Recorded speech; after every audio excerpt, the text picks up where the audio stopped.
आज की वीडियो में हम जानेंगे कि जब लाइट बेंड होती है उसके पीछे क्या रीज़न होता है, किस तरह से लाइट एक शाइनी सरफेस से रिफ्लेक्ट बैक होती है और हमें अपनी इमेज नज़र आती है, किस तरह से एक पोलराइजेशन का अमल होता है, किस तरह से रिफ्रैक्शन का अमल होता है और क्यों होता है।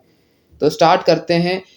क्या आपने कभी ये सोचा है कि आप किसी रूम में हैं, आपके सामने एक मिरर है, आप अपनी इमेज देख सकते हैं, लेकिन जब आप उस रूम का बल्ब जो है वो ऑफ कर दें, you can not see. The reason is reflection. Reflection एक ऐसा प्रोसेस होता है जिसमें लाइट स्ट्राइक करती है किसी शाइनी सरफेस पे, लेट्स से मिरर, और रिफ्लेक्ट बैक होती है। अब जो रिफ्लेक्ट बैक होने का अमल है ये बहुत इंपॉर्टेंट है हमें अपनी इमेज देखने में, क्योंकि ये जब रिफ्लेक्ट बैक होती है तो ये हमारी आइज़ में जाती है और हम अपनी इमेज देख सकते हैं। अब यहाँ पे एक कंसेप्ट आता है लुमिनियस बॉडीज़ और नॉन लुमिनियस बॉडीज़ का। अब हमारी बॉडी जो है वो नॉन लुमिनियस है। क्यों? क्योंकि वो खुद की कोई लाइट इमिट नहीं कर सकती। अब जो लुमिनियस बॉडीज़ होती हैं वो खुद की एनर्जी इमिट करती हैं, लाइट इमिट करती हैं। Let's say bulb, let's say sun. Sun is a luminous body, और इन लुमिनियस बॉडीज़ की वजह से हम खुद को देख सकते हैं, या कोई non luminous body, let's say table, chair और एनीथिंग। तो रिफ्लेक्शन का प्रोसेस जो होता है वो एंगल ऑफ इंसिडेंट, जो लाइट रिफ्लेक्ट हो रही है और रिफ्लेक्शन के बाद जो लाइट जिसकी वजह से हम देख सकते हैं उसे कहते हैं एंगल ऑफ रिफ्लेक्शन। तो ये दो बहुत अहम चीज़ होती है रिफ्लेक्शन में। अब हम बात करते हैं रिफ्रैक्शन की। एक होता है ओपेक मीडियम जो most of the part of light को रिफ्लेक्ट करता है, और एक होता है ट्रांसपेरेंट मीडियम जिसमें से लाइट पास हो सकती है। इस वजह से जो है ट्रांसपेरेंट मीडियम की वजह से रिफ्रैक्शन का अमल होता है। लेट्स से रिफ्रैक्शन एक ऐसी चीज़ होती है जब लाइट एक मीडियम से दूसरे मीडियम में जाती है और उसकी एंगल चेंज होती है, उसकी डायरेक्शन चेंज होती है, उसे हम कहते हैं रिफ्रैक्शन का प्रोसेस। रिफ्रैक्शन का प्रोसेस में क्या होता है कि लेट्स से लाइट एक एयर मीडियम से आई और वो लेट्स से ग्लास एक अनदर मीडियम है, उसमें जो है लाइट जब स्ट्राइक करेगी तो उसका एक एंगल चेंज होगा। उस एंगल के चेंज होने की वजह से जो है उसकी डायरेक्शन चेंज होगी। अब यहाँ पर एक और सवाल आता है कि लाइट का जो एंगल है वो क्यों चेंज होता है जब वो एक मीडियम से दूसरे मीडियम में जाते हैं। इसका जवाब सिंपल ये है कि जब लाइट एक मीडियम से दूसरे मीडियम में जाती है तो उसकी स्पीड चेंज होती है। इस स्पीड के चेंज होने की वजह से उसका जो एंगल होता है वो चेंज होता है। अब स्पीड के चेंज होने की वजह क्या है? स्पीड के चेंज होने की सिंपल वजह चेंज ऑफ मीडियम है। कुछ मीडियम रेयर होते हैं, कुछ मीडियम डेंसर होते हैं, जैसे glass is a denser medium, air is a rare medium. तो इस वजह से स्पीड में वेरिएशन आती है, और वेरिएशन की वजह से जो है उसकी डायरेक्शन चेंज होती है, स्पीड चेंज होती है और फिर एंगल चेंज होता है। इस वजह से रिफ्रैक्शन का मेन रीज़न भी यही होता है। वो मीडियम जिसमें लाइट रे इंसिडेंट होती है उसे कहते हैं इंसिडेंट मीडियम, और वो मीडियम जिसमें लाइट रे जो है वो रिफ्रैक्ट होती है जब मीडियम चेंज होता है तो उसे कहते हैं रिफ्रैक्टिव मीडियम। लेट्स से हमारे पास एक ट्रांसपेरेंट ऑब्जेक्ट है, ग्लास।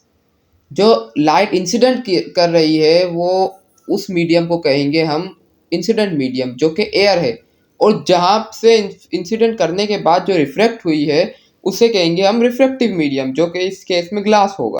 जब लाइट एक मीडियम से दूसरे मीडियम में जाती है तो वो किसी एक एंगल पे बेंड होती है। तो वो जो एंगल होता है उसके बारे में एक लॉ है, स्नेल्स लॉ, जो कि ये कहता है कि जो एंगल ऑफ इंसिडेंट है, sine of angle of incident और sine of angle of refraction, मतलब जो इन दोनों का रेशो होगा वो बराबर होगा एक कांस्टेंट के, जिसे हम कहते हैं रिफ्रैक्टिव इंडेक्स। यह law basically angle of incident of light को प्रिडिक्ट करने के लिए यूज़ किया जाता है। एग्जाम्पल्स और एप्लीकेशंस आप लोग स्लाइड में से देख सकते हैं। अब हमारा नेक्स्ट टॉपिक है डायफ्रैक्शन। डायफ्रैक्शन की बेसिक डेफिनेशन अगर हम समझें कि जो बेंडिंग ऑफ लाइट है थ्रू शार्प एजेस और ऑब्स्टिकल्स, उसे हम कहते हैं डायफ्रैक्शन। इसके बारे में फ्रेजनल एक साइंटिस्ट था, उसने एक्सपेरिमेंट किया था 1818 में। हाइजेंस की इंटरफेरेंस थ्योरी में अपनी दो बातें ऐड की थी कि जब वेव्स जो हैं आउट ऑफ फेज होती हैं तो वो डिस्ट्रक्टिव इंटरफेरेंस करती हैं, जिसकी वजह से डार्क फ्रिंजेस हमें सामने स्क्रीन पर दिखते हैं, जिसे हम मिनिमा भी कहते हैं। और जब वेव जो है वो इन फेज होंगी तो वो कंस्ट्रक्टिव इंटरफेरेंस करेंगी, जिसका रिजल्ट हमें मैक्सिमा की सूरत में दिखेगा सामने स्क्रीन पर। इसके बाद जो है वो 1801 में एक मशहूर साइंटिस्ट है थॉमस यंग, जिसका एक्सपेरिमेंट हम अक्सर पढ़ते हैं, यंग डबल स्लिट एक्सपेरिमेंट, जिसने बताया था कि लाइट जो है एक वेव नेचर रखती है। उसने बेसिकली एक डबल स्लिट apparatus लिया था जो जिसमें 2 स्लिट्स थी और उनके दरमियान थोड़ा-सा डिस्टेंस था। जब उसने एक लाइट को उसमें से पास करवाया तो लाइट जो है वो डायफ्रैक्ट हुई और इस वो स्क्रीन पर कुछ विज़िबल बैंड्स शो हुए। इसकी बिना पर उसने ये बताया कि लाइट जो है एक वेव नेचर रखती है। अगर ये पार्टिकल होती तो इससे सिर्फ़ एक लाइट पार्टिकल शो हो रहा होता है स्क्रीन पर, जबकि सामने जो है इसे multiple bright bands spots show हुए स्क्रीन पर रेदर देन जस्ट 2। अब यहाँ पर कंस्ट्रक्टिव और डिस्ट्रक्टिव इंटरफेरेंस का एक नई चीज़ आती है कि जब दो जो डिफरेंस होता है फेस के दरमियान दो वेव्स की, अगर वो एग्जैक्टली वन वेवलेंथ अपार्ट हो तो ये जो है वो कंस्ट्रक्टिव इंटरफेरेंस कहलाएगा और इसके नतीजे में मैक्सिमा स्पॉट जो है वो शो होंगे। और अगर जो है लाइट के दो फेजेस के दरमियान जो डिफरेंस है वो exactly half of a wavelength है तो हमें जो है वो डिस्ट्रक्टिव इंटरफेरेंस होगा और उसके नतीजे में हमें मिनिमा स्पॉट्स नज़र आएंगे स्क्रीन पर।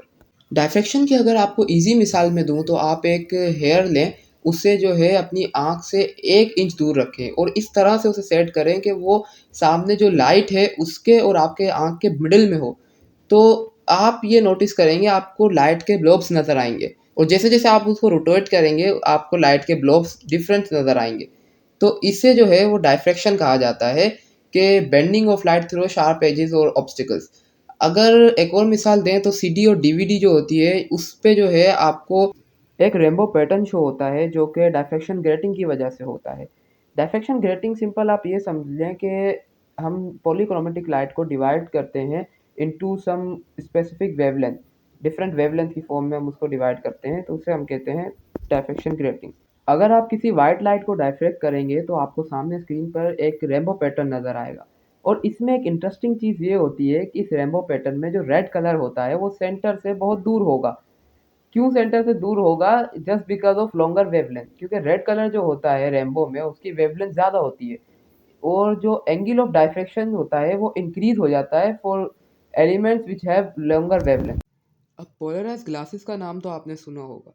पोलराइजेशन का फिनोमेना जो होता है वो भी बिल्कुल इससे रिलेटेड होता है। जो पोलराइज्ड ग्लासेस होते हैं इसमें एक मॉलिक्यूल्स एक खास किस्म के पैटर्न में अलाइन होते हैं। अब जो लाइट जो इसमें से पास होती है इलेक्ट्रोमैग्नेटिक वेव, अगर उसकी डायरेक्शन इन मॉलिक्यूल्स के अलाइनमेंट के पैरेलल है तो वो उसे पास करेंगे। अदरवाइज वो जो डायरेक्शन है दूसरी डायरेक्शन जो है वो एब्जॉर्ब कर ली जाएगी। इस वजह से ये हेल्पफुल होते हैं कि जब अगर कहीं सनलाइट किसी, जैसे आपको अगर वाटर में कोई चीज़ देखनी है तो अब जैसे आप वाटर में देखते हैं तो जो सनलाइट होती है सामने वो एक तो वाटर से टकरा कर आपके पास आ रही होती है रिफ्लेक्शन के प्रोसेस से, और दूसरी जो होती है वो सनलाइट डायरेक्ट आपके ग्लासेस में आ रही होती है जिसकी वजह से आपको जो है वो वाटर का सरफेस जो है वो बहुत शाइनी दिखता है। अब अगर आपको वाटर के अंदर लेट्स सपोज कोई फिश है और अगर आपको उसे देखना है तो आप सिंपल क्या करेंगे, एक पोलराइज गिलास लेंगे। अब पोलराइज गिलास क्या करेंगे, यहाँ पे जो रिफ्लेक्शन होके जो लाइट आ रही है जो वाटर के सरफेस को शाइनी दिखा रही है उस लाइट को एब्जॉर्ब कर लेगा जिसकी वजह से आपको वाटर जो है वो क्लियर नज़र आएगा। इस प्रोसेस को कहा जाता है पोलराइजेशन ऑफ लाइट, जिसमें एक खास किस्म के ओरिएंटेशन को पास किया जाता है लाइट की और बाकी जो होती है वो ब्लॉक कर ली जाती है।